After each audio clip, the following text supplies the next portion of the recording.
जळगावच्या मुक्ताईनगरमध्ये भाजप पदाधिकाऱ्याला झालेल्या मारहाणीचा व्हिडिओ समोर आला। या प्रकरणी भाजप अल्पसंख्याक विभागाचे जहागीर खान यांनी पोलीस ठाण्यामध्ये फिर्याद दाखल केली। या प्रकरणी 2 जणांवरती गुन्हा दाखल झालाय। शिंदेच्या शिवसेनेचे आमदार चंद्रकांत पाटील यांच्या समोरच ही मारहाण झालेली आहे।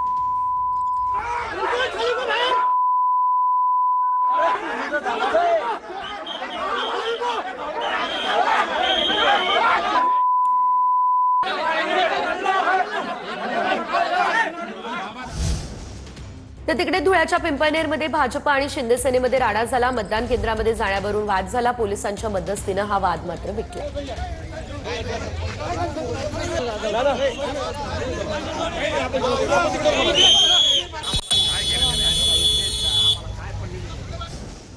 आणखी एक महत्त्वाची बातमी, धाराशिवच्या परंड्यामध्ये 4 मतदार केंद्रांवरती बाचाबाची झाली असल्याचं पाहायला मिळतंय। मतदारांच्या ओळख परेडवरून शाब्दिक बाचाबाचीचं वादामध्ये रूपांतर झालेलं होतं। पोलिसांनी मात्र वेळीच हस्तक्षेप केला, त्यामुळे मोठा संघर्ष या ठिकाणी टळला।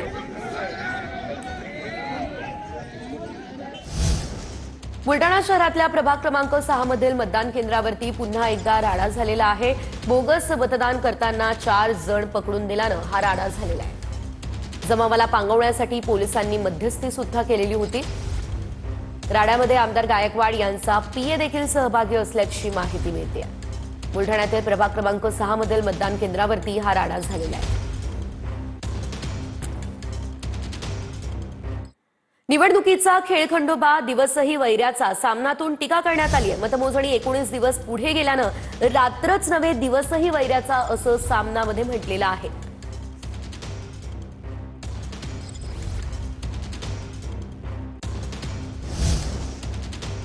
पहिल्या टप्प्यात 60% जास्त मतदान झाल्याची माहिती। 13 नगर परिषदांमध्ये 79% मतदानासह कोल्हापूर जिल्हा आघाडीवर आहे।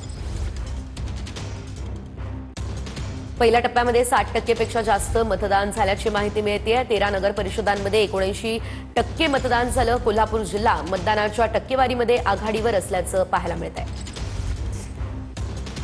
60% जास्त मतदान झालंय आणि त्यामुळे कोल्हापूर जिल्हा आता आघाडीवर ठरलेला आहे।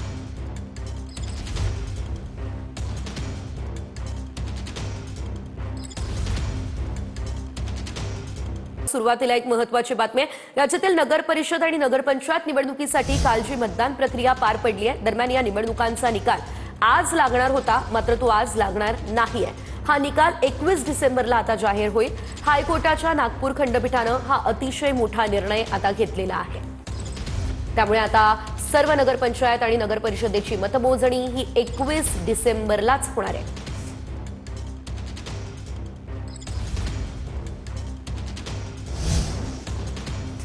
पहिल्या टप्प्यामध्ये 60%पेक्षा जास्त मतदान झालं अशी माहिती आहे। अंतिम मतदानाची टक्केवारी ही अद्याप जाहीर झालेली नाही, मात्र अधिकृत आकडेवारीनुसार दुपारी 3:30 वाजता 48% मतदान झालेलं होतं। 13 नगर परिषदांमध्ये 79% मतदानासह कोल्हापूर जिल्हा आघाडीवर होता।